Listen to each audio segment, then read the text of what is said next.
Estamos de volta. Para proteger suas plantas contra o ataque de fungos e ácaros, aquela antiga receita da calda bordaleza ainda é solução, Isabela. Por isso a SC Agricultura foi buscar junto aos técnicos o preparo dessa calda. É o que você acompanha agora na nossa dica de hoje.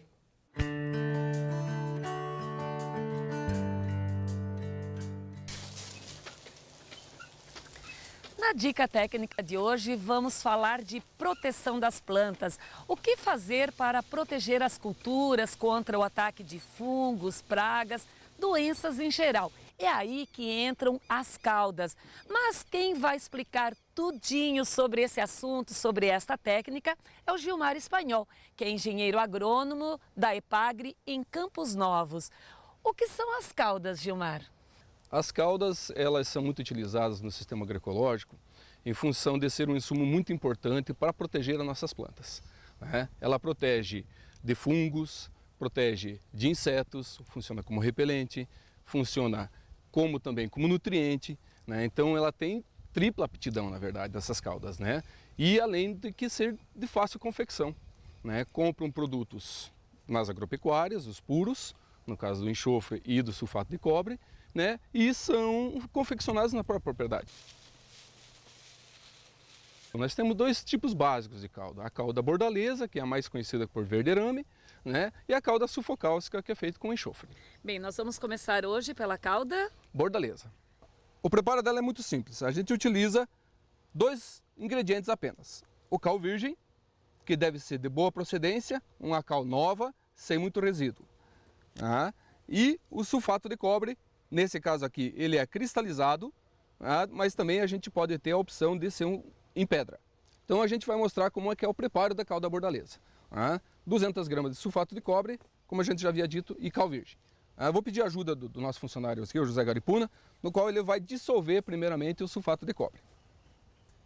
Aqui nós estamos diluindo 200 gramas de sulfato de cobre em 1 litro d'água. Tá? Essa medida de sulfato de cobre com as 200 gramas de cal virgem vai fechar para 20 litros de água, ou seja, 1% do total da medida. Enquanto nós diluímos aqui, nós vamos deixar o sulfato dissolvendo um pouco em água e vamos proceder à queima da cal virgem. Primeira coisa é colocar a cal em um recipiente metálico, né, em função da alta temperatura, e logo em seguida vamos colocar água o suficiente para formar apenas uma mistura mais cremosa, né, no qual essa mistura fica fácil de ser diluída. A gente percebe a queima efetiva da cal quando solta fumaça efetivamente, né? Que aumenta a temperatura da cal e ela solta fumaça. Esse é o indicativo da queima da cal. Tá, aqui nós completamos com água após a queima. A quantidade total dessa água que a gente utilizou para 200 gramas de cal virgem foi 1 litro d'água. Após o término da queima do cal, nós vamos fazer a mistura definitiva. Sempre o sulfato de cobre na cal virgem. Então, nós temos 1 litro de sulfato de cobre e 1 litro de cal virgem misturado aqui. Ok, terminamos a mistura então.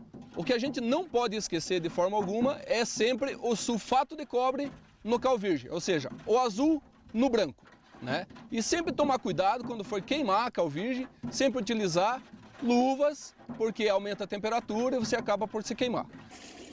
Para completar a mistura, que dá a quantidade exata de um pulverizador costal da agricultura familiar, que são os 20 litros. Não podemos esquecer que para nós utilizar isso aqui, nós vamos ter que coar essa mistura para depois colocar no pulverizador. O último passo do preparo da calda bordaleza, então, é nós medirmos o pH dessa calda.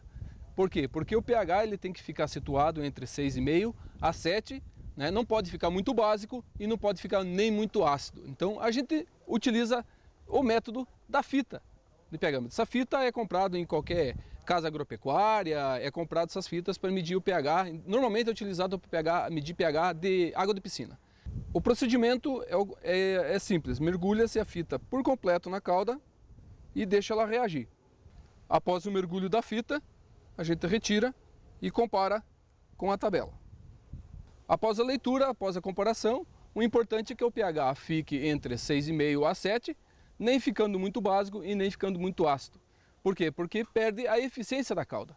no momento da aplicação.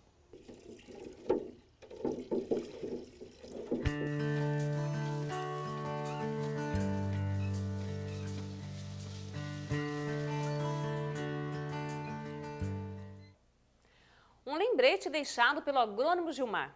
Depois de pronta, a cauda bordaleza deve ser utilizada na mesma hora. É só coar e aplicar nas plantações. E no próximo programa nós vamos mostrar como fazer a cauda sulfocálcica, outro produto valioso para manter as plantas fortes e sadias. Não perca!